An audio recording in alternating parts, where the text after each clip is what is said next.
بسم اللہ الرحمن الرحیم بسم اللہ الرحمن الرحیم وَأَمَّا ثَالِثًا فَإِنَّ سُكُوتَ الْبَاقِينَ غَيْرُ مُسَلَّمٍ۔ بات چل رہی تھی قیاس کی حجیت کی کہ جو لوگ قیاس کی حجیت کے قائل ہیں وہ حضرات جو سب سے مضبوط دلیل اپنے موقف پر پیش کرتے ہیں وہ ہے اجماع۔ شیخ مظفر رحمۃ اللہ علیہ نے کل سے یوں شروع فرمایا تھا، اما اولاً، پہلی بات تو یہ ہے کہ صحابہ کرام قیاس پر عمل نہیں کرتے تھے، اجتہاد بالرأی اور قیاس ایک چیز نہیں ہے، چونکہ قیاس کے خد و خال، اس کے شرائط، اس کی قیود، یہ تو آ کر ابو حنیفہ کے دور میں ہوئی۔ وہ استحسان پر عمل کرتے تھے یا مسائل مسلح، قیاس پر عمل کرنا، اس پر اجماع، چونکہ آپ اجماع سے مراد اجماع صحابہ لیتے ہیں، اصلا یہ ثابت ہی نہیں ہے کہ وہ اس طرح قیاس کو لیتے تھے۔ ثانیاً، فرض کرو مان بھی لیا جائے کہ وہ قیاس کرتے تھے، تو چند لوگوں کا قیاس کرنا یا قیاس پر عمل کرنا اس بات پر دلالت نہیں کرتا کہ سارے صحابہ کرام قیاس کرتے تھے، اتفاق الکل پر دال نہیں ہے۔ تیسری بات کہ اگر کوئی کہے، جو کل ہم پہنچے تھے، کہ جناب اگر بعض لوگ قیاس پر عمل کرتے تھے تو باقی صحابہ خاموش تو تھے، تو ان کا خاموش رہنا بس یہ دلالت کرتا ہے کہ وہ بھی ان کے ساتھ متفق تھے۔ اما ثالثاً، جواب یہ ہے، کل ایک جواب آیا کہ معصوم کی تقریر حجت ہوتی ہے، غیر معصوم کی تقریر حجت نہیں ہے۔ اور پھر آپ کو کس نے بتایا کہ وہ باقی حضرات اجتہاد بالرأی کرنے پر متفق تھے، خاموش تھے؟ نہیں جناب، ہمارے پاس ثبوت موجود ہیں کہ جو لوگ اجتہاد بالرأی کرتے تھے ان کے مقابل میں دوسرے صحابہ کھلے الفاظ میں اس کی نفی کرتے تھے اور روکتے تھے کہ اجتہاد بالرأی نہ کیا جائے، اور حتیٰ کہ بات مناظرے تک آ گئی تھی اور وہ کہتے تھے کہ آپ ہم سے اس بات پر مناظرہ کر لیں، مباحلہ کر لیں الاخری۔ اور سب سے بڑی چیز کوئی اور نہ بھی روکتا، امیر المومنین علی ابن ابی طالب جیسا عظیم اور جلیل القدر آپ کے بقول صحابی، جب انہوں نے ہی اس کی نفی کر دی، پھر آپ کیسے اجماع کہتے ہیں؟ اجماع اتفاق الکل ہوتا ہے۔ اگر چند بارز شخصیات بھی اس میں شریک نہ ہوں اور اس کو باطل قرار دیں تو اس اجماع کی، اس باقی ماندہ لوگوں کے اتفاق کی کوئی حیثیت نہیں رہتی۔ لہذا اول تو اجماع ثابت نہیں ہے قیاس پر عمل کا۔ ثانیاً، چند لوگوں نے فرض کرو قیاس کیا بھی ہے تو اس سے اتفاق الکل ثابت نہیں ہوتا۔ ثالثاً یہ ہے کہ اجماع کے مقابل میں اگر اس زمانے کے لوگ اس کی نفی کر دیں تو اجماع ختم ہو جاتا ہے، اور ہمارے پاس ادلہ موجود ہیں کہ جو لوگ اجتہاد بالرأی کرتے تھے اسی زمانے کے لوگ اس کو باطل اور غلط کہتے تھے۔ یہ کوئی نئی چیز نہیں ہے۔ لہذا قیاس کی حجیت پر اجماع نامی کوئی چیز موجود نہیں ہے۔ بس نہ کتاب سے قیاس کی حجیت ثابت ہوئی، نہ سنت سے اجماع کی ثابت ہوئی حجیت، اور نہ ہی اجماع سے قیاس کی حجیت ثابت ہوئی۔ باقی رہ گئی دلیل عقل۔ اگرچہ اکثر حضرات نے قیاس کی حجیت پر دلیل عقل کو پیش نہیں کیا، لیکن بعض لوگ اس کو بطور دلیل پیش کرتے ہیں اور وہ مقدمہ اس انداز میں بناتے ہیں، مثلا وہ کہتے ہیں کہ آئے روز نیا سے نیا مسئلہ پیش آتا رہتا ہے۔ ہم دیکھتے ہیں ہر روز ایک نیا مسئلہ، ہر روز ایک نیا مسئلہ پیش آتا رہتا ہے۔ بالکل ٹھیک۔ پھر وہ کہتے ہیں کہ جو نصوص ہیں پیغمبر اکرم صلی اللہ علیہ وآلہ وسلم کے فرامین مبارک، وہ تو محدود ہیں۔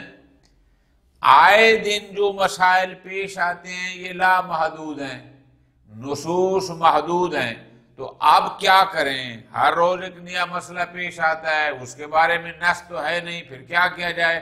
ہمارے پاس سوائے قیاس کے اور کوئی چارہ نہیں ہے کہ اسی سے ملتا جلتا ایک اور مسئلہ دیکھیں گے، اگر ان میں ایک قدر مشترک ہوگی تو جو اصل کا حکم ہوگا وہی فرع پر جاری کر دیں گے۔ شیخ مظفر فرماتے ہیں کہ نہ، یہ درست نہیں ہے۔ کوئی شک نہیں کہ ہر روز نیا سے نیا مسئلہ ہمارے سامنے آتا ہے، اس میں کوئی دو رہی ہے، مسائل جزیہ غیر متناہی ہیں، اس میں کوئی شک نہیں ہے۔ اسی طرح نصوص محدود ہیں، فرامین پیغمبر محدود ہیں، بالکل ٹھیک۔ لیکن کس نے کہا ہے کہ ہر جزئی مسئلہ پر ایک نص کا ہونا ضروری ہے؟ نا، اگر پیغمبر اکرم صلی اللہ علیہ وآلہ وسلم ایک حکم کلی بیان فرما گئے ہیں تو پس وہ حکم کلی تا قیامت ہے، جتنی بھی جزئیات آتی رہیں گی جو اس کلی کی جزئی ہوں گی، اس کل کے افراد شمار ہوں گے، سب کا حکم وہی ہوگا۔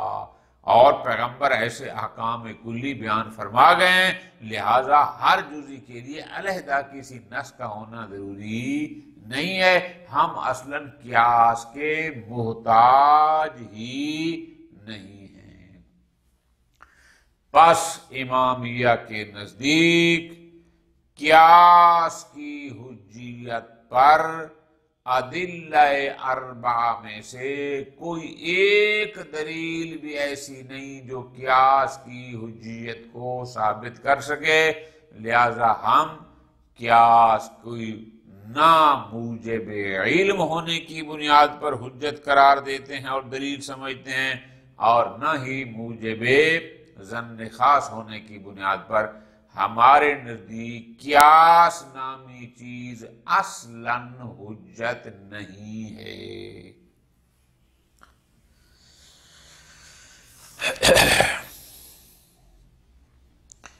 وَأَمَّا ثَالِثًا، حجیت قیاس پر جو اجماع کو دلیل قرار دیتے تھے، تیسرا جواب فرماتے ہیں فَإِنَّ سُكُوتَ الْبَاقِينَ غَيْرُ مُسَلَّمٍ۔ فرض کرو چند لوگ قیاس پر عمل کرتے تھے تو یہ کہنا کہ باقی صحابہ خاموش تھے تو ان کی خاموشی ان کی تائید بن جائے گی، گویا وہ بھی موافق تھے۔ فرماتے ہیں باقیوں کا خاموش رہنا کہ انہوں نے اس کا انکار نہیں کیا، انہوں نے اس کو باطل نہیں کہا، یہ مسلمات میں سے نہیں ہے نا۔ فرماتے ہیں یکفی لابطال الاجماع، اجماع کو باطل کرنے کے لیے، اجماع کی حیثیت ختم کرنے کے لیے اتنا بھی کافی ہے۔ کتنا؟ انکار و شخص واحد، کہ اگر ایک شخص بھی اس سے اختلاف کر جائے، اس اجماع کی نفی کر دے، اس کا منکر ہو جائے۔ شخص کیسا ہو؟ لہو شأن فی الفتیا، کہ جو فتویٰ دینے کی اہلیت رکھتا ہو. ایک بندہ بھی مخالف ہو تو بس یہ اجماع کے بطلان کے لیے اتنا ہی کافی ہے. اذ لا یتحقق ماہو، اس لیے کہ اس ایک صاحب الرأی شخص کے اختلاف کی وجہ سے اتفاق الجمیع صادق نہیں آئے گا، جبکہ اجماع نام ہے اتفاق الکل کا، اتفاق جمیع کا. اور وہاں تو ایک ایسا شخص اس کی مخالفت کر رہا ہے کہ جو صلاحیت رکھتا ہے اور اس میں علمی مقام اتنا ہے کہ وہ فتویٰ دے سکے. اجماع کی حیثیت ختم ہو جائے گی، ایک بندہ مخالف ہو جاتا ہے. فرماتے ہیں فَكَيْفَ إِذَا كَانَ الْمُنْكِرُونَ أَكْثَرَ مِنْ وَاحِدٍ، یہ تو ایک بندہ بھی مخالف ہو جائے تو اجماع کی اہمیت نہیں رہتی. فَكَيْفَ، اس اجماع کی کیا اہمیت ہوگی جس کے کئی لوگ مخالف ہوں. کہ قیاس پر عمل کرنے میں اگر کچھ لوگ متفق ہیں تو بہت سارے اس کے مخالف بھی ہیں. جب مخالف ہیں اس اجماع کی کیا اہمیت رہ جائے گی. وقد ثبت تخت القول بالرأی، اجتہاد بالرأی کی مخالفت ثابت ہے. ابن عباس وہ اجتہاد بالرأی کے مخالف، ابن مسعود اجتہاد بالرأی کے مخالف، وَإِضْرَابِهِمَا، اور بھی ایسے بہت سارے صحابہ میں سے موجود ہیں جو اجتہاد بالرأی کے مخالف تھے اور بڑے نام ہیں. جب یہ مخالف تھے تو پھر اس اجماع کی کیا اتفاق کیا حیثیت رہ جائے گی کہ جو کہتے تھے قیاس پر عمل ہو سکتا ہے. بَرُّوِيَ ذَلِكَ، بلکہ ایک روایت ہے جو عمر بن خطاب خلیفہ ثانی سے ہے کہ روایت میں کہا گیا کہ وہ بھی اجتہاد بالرأی کے مخالف تھے. بہرحال ان کی طرف نسبت ہے کہ وہ جو روایت ہے اس روایت میں یہ کہا گیا ہے کہ عمر بن خطاب نے کہا ایاکم اصحاب الرأی، بچو ان لوگوں سے جو اجتہاد بالرأی کرتے ہیں. فإنہم اعداء السنن، یہ لوگ سنت کے مخالف ہیں. آیتہم الاحادیث ان یحفظوها، چونکہ روایات بہت تھیں تو روایات نے ان کو تھکا دیا، درماندہ کر دیا کہ وہ ان کو محفوظ نہیں کر سکتے تھے. چونکہ وہ روایات کو یاد نہیں کر سکتے تھے زیادہ ہونے کی بنیاد پر. فقالوا بالرأی، تو انہوں نے اجتہاد بالرأی شروع کر دیا. فضلوا، خود بھی گمراہ ہوئے، واضلوا، اور دوسروں کو بھی گمراہ کیا. خوب، یہ روایت منسوب ہے خلیفہ ثانی کی طرف. شیخ مظفر فرماتے ہیں وَإِن كُنْتُ أَظُنُّ أَنَّ هَذِهِ الرِّوَایَةَ مَوْضُوعَةٌ عَلَيْهِ، اگرچہ میرا خیال یہ ہے کہ یہ روایت ان سے حقیقت میں نہیں ہے، یہ کسی نے گھڑ کر ان کی طرف نسبت دی ہے. وجہ، اس کی وجہ یہ ہے، وجہ دو ہیں. نمبر ایک، لِثُبُوتِ أَنَّهُ فِي مقدمت اصحاب اہل رائے، پہلی بات یہ ہے کہ وہ خود اجتہاد بالرأی کرنے والوں میں پیش تھے، سربراہ تھے. وہ خود اجتہاد بالرأی کرتے تھے. دو تین مثالیں ہم نے پیچھے دی بھی ہیں. اور دوسرا، ان اسلوب بیان روایت بعید عن نسبت الیہ، ان الفاظ کے ساتھ اس انداز میں اس قول کو نقل کرنا یہ مشکل ہے کہ خود انہوں نے اتنی فصاحت کے ساتھ بیان کیا ہو، اور ان کے زمانے تک اتنے فصیح لوگ تھے ہی نہیں سوائے امیر المومنین اور پیغمبر اکرم صلی اللہ علیہ وسلم کے، یا چند لوگ اور تھے، لہذا یہ نہیں. فرماتے ہیں بہرحال لا شیء ابلغ فی الانکار من المجاہرہ بالخلاف والفتویٰ بضد. بہرحال ایک بات طے ہے، یہ حدیث صحیح ہو یا نہ ہو، ان سے جو نسبت دی گئی ہے، جو روایت ہے، حدیث نہیں سوری، جو روایت ہے، یہ روایت ان کی نسبت صحیح ہو یا نہ ہو، لیکن جب ایک واضح سی بات ہے کہ لوگ عملی طور پر اجتہاد بالرأی کی مخالفت کرتے رہے، اجتہاد بالرأی کے خلاف فتوے دیتے رہے، یہ ایک واضح سی بات ہے. جب دیتے رہے تو پھر اجماع کہاں سے آ جائے گا. وَقَدْ كَانَ مِنْ جَمَاعَةٍ كَمَا قُلْنَا، بل زاد بعضهم، بلکہ ابن عباس، ابن مسعود نے یہاں تک کہ اس مسئلے کو پہنچا دیا الی ذکر المباہلہ، مباہلہ تک انہوں نے کہا کہ جو اجتہاد بالرأی کے قائل ہیں وہ ہمارے ساتھ مباہلہ کر لیں۔ والتخفیف من اللہ تعالی، اور لوگوں کو ڈراتے رہے کہ خدا کا خوف کرو، اجتہاد بالرأی نہ کرو، جو کچھ کتاب اور سنت میں ہے اسی سے احکام شریعہ کے چلو، اپنی رائے اور اپنی سوچ سے حکم شریع نہ بناؤ۔ ھذا شیء ابلغ فی الانکار من ھذا، اب اس سے بڑا انکار اس اجماع کا کیا ہو سکتا ہے؟ تو اس کا مطلب ہے اتفاق الکل نہیں تھا، جب نہیں تھا فَأَيْنَ الْإِجْمَاعُ، اجماع کہاں ہو گیا کہ آپ کہتے ہیں جی قیاس کی پر عمل کرنے پر اجماع تھا؟ کوئی اجماع نامی چیز نہیں تھی۔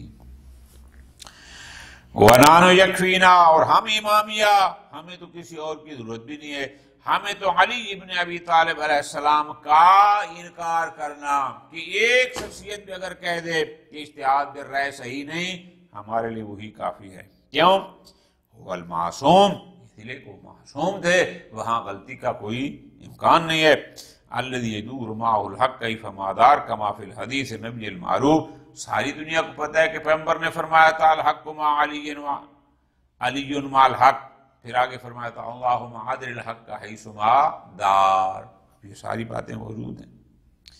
وَإِنْكَارُهُ مَعْلُومٌ مِّن طَرِيقَتِهِ اسْتِنبَاطٌ، اجتہاد بالرأی کا انکار، ذاتی سوچ سے حکم شریعہ کو اخذ کرنا، یہ امیر المومنین سے ہم تک پہنچا ہے، اور یہ مظنون نہیں، معلوم، ہمیں یقین ہے روایات کے ذریعے کہ وہ اس کو باطل قرار دیتے تھے۔ وقد رووا عنہ، روایات موجود ہیں کہ انہوں نے فرمایا لو کون الدین بالرأی، کہ اگر دین خدا کو اپنی رائے اور اپنی سوچ سے لیا جاتا، کتاب اور سنت کی بجائے اگر اپنی رائے سے دین لیا جاتا، لقان المسح علی باطن الخف اولا من ظاہرہ، تو پھر خف کہتے ہیں موزے کو، وہ جو عربی خاص قسم جوتا ہے، تو اس کے اندر کے حصے پر مسح کرنا باہر سے زیادہ اولا تھا۔ پر ایک حدیث ہے وَهُوَ يُرِيدُ بِذَلِكَ، در حقیقت فرمانا ہی چاہتے تھے کہ ابطال القول بجواز المسح علی الخف، وہ لوگ کہ جو کہتے ہیں کہ جناب خف پر، موزے کے اوپر مسح کرنا جائز ہے، یعنی وہ کہتے ہیں اگر اوپر جائز ہے تو اس کے پھر نیچے والے حصے میں بھی جائز ہونا چاہیے۔ مقصد یہ تھا کہ یہ نظریہ باطل ہے، اس لیے کہ اس کا مدرک فقط قیاس یا استحسان ہے اور کوئی نہیں، کہ جو کہتے تھے کہ موزے کے جوتے کے اوپر مسح ہو سکتا ہے، یہ درست نہیں ہے۔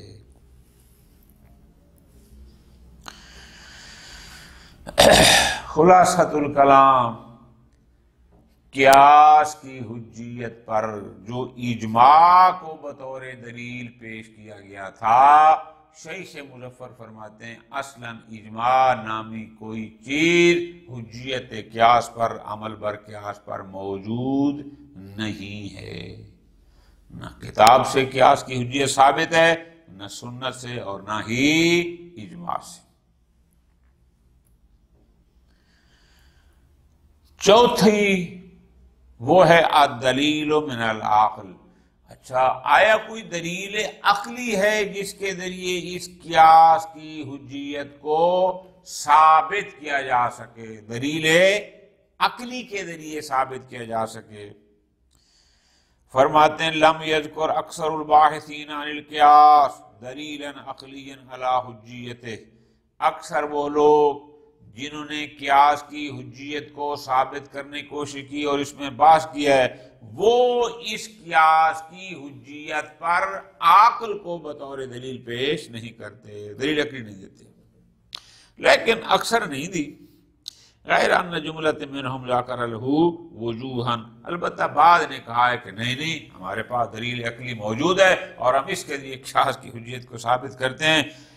احسنھا فیما احسب ما سنذکرہ، بہرحال ان کی جو سب سے بہترین دلیل ہے وہ ہم آپ کو بتاتے ہیں، وانہ من اوہن الاستدلال، جبکہ میرے نزدیک ان کے تمام جو جتنے بھی قیاس کی حجیت پر استدلال کیے گئے، ان سب میں سے کمزور ترین استدلال دلیل عقل کے ذریعے قیاس کی حجیت کو ثابت کرنا ہے۔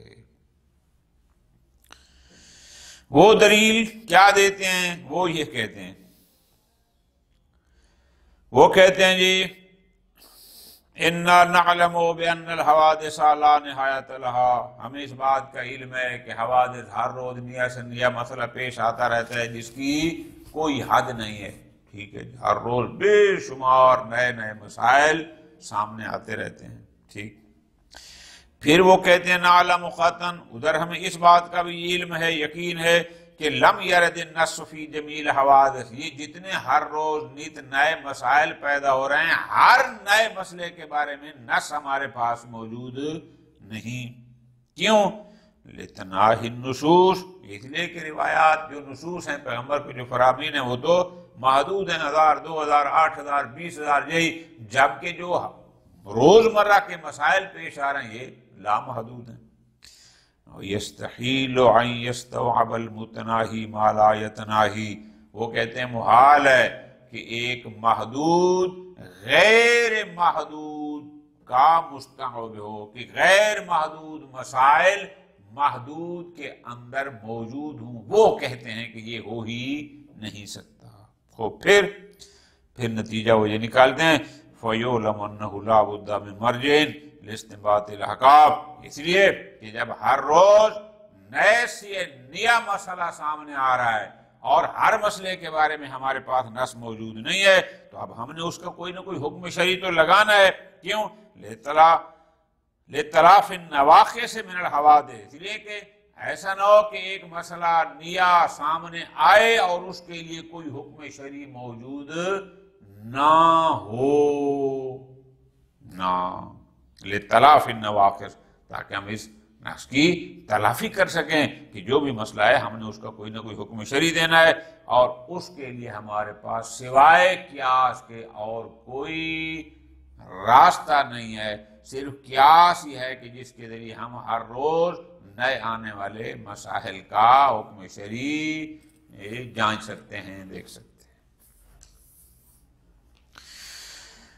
شیخ مظفر فرماتے ہیں الجواب صحیح ان الحوادث الجزئیۃ غیر متناہیہ، پہلی بات آپ کی ٹھیک کہ یہ حوادث جزئیہ ہر روز جو نت نئے مسائل سامنے آ رہے ہیں یہ محدود نہیں، غیر محدود ہیں، بالکل مان لیا، سینکڑوں لاکھوں کروڑوں ہر روز کوئی نہ کوئی نیا مسئلہ پیش آ رہا ہے، بات بالکل ٹھیک۔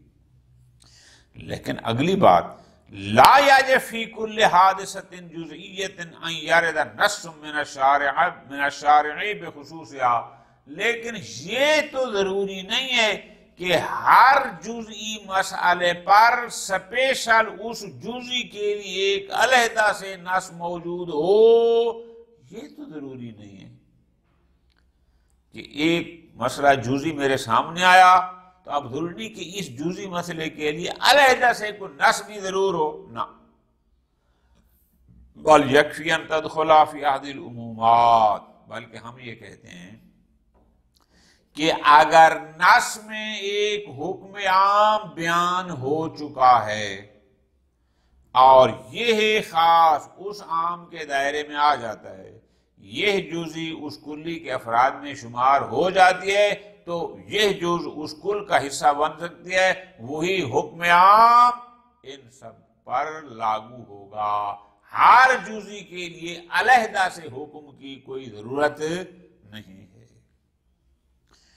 فرماتے ہیں والامور العامہ محدودۃ متناہیہ، بالکل ٹھیک ہے، جو امور عامہ ہیں، جو احکام کلی ہیں وہ محدود ہیں، ٹھیک ہے، قابل شمار ہیں، بالکل ٹھیک، لیکن لا یمتنع ضبطها ولا یمتنع استذاب النصوص لها، لیکن اس کا مطلب یہ تو نہیں کہ ہم لا یمتنع ضبطها یعنی ان امور عامہ کو ضبط کرنا اور اس کے لیے ان امور عامہ کے لیے نصوص کا تلاش کرنا یہ کوئی مشکل کام نہیں ہے، پس جو حکم عام کا ہوگا وہی خاص کا ہوگا، جو کلی کا ہوگا وہی جزئی کا ہوگا، یہ سارے امور جزیہ حوادث جزیہ کسی نہ کسی ایک حکم عام کے دائرے میں آ جاتے ہیں، اور اس کے لیے بس وہی کافی ہے، ہر جزئی کے لیے علیحدہ سے ایک حکم شرعی نص موجود ہو یہ کوئی ضروری نہیں ہے۔ آپ فرماتے ہیں اس میں مزید بھی اشکالات ہیں اور ان کے جو دلیل تھی لیکن ہمیں ضرورت نہیں ہے۔ خلاصۃ الکلام، ہم امامیہ قیاس کو کسی بھی لحاظ سے بطور دلیل اور بطور حجت ماننے کے لیے تیار نہیں ہیں، اس لیے کہ اس قیاس کی حجیت کے لیے جو دلیلیں قیاس کو حجت سمجھنے والوں نے دی تھیں وہ ساری دلیلیں ناقص ہیں، وہ ساری دلیلیں رد ہیں۔ جب دلیل ہی کوئی نہیں ہے ہم اس کو کیسے حجت مان سکتے ہیں؟ پس قیاس نہ موجب علم ہونے کی بنیاد پر حجت قرار پاتا ہے اور نہ ہی موجب ظن خاص کہ ہم اس کو درون خاصہ میں شمار کریں، لہذا امامیہ اصلاً قیاس کی حجیت کے قائل نہیں ہیں۔ وصلی اللہ علی محمد وآل محمد۔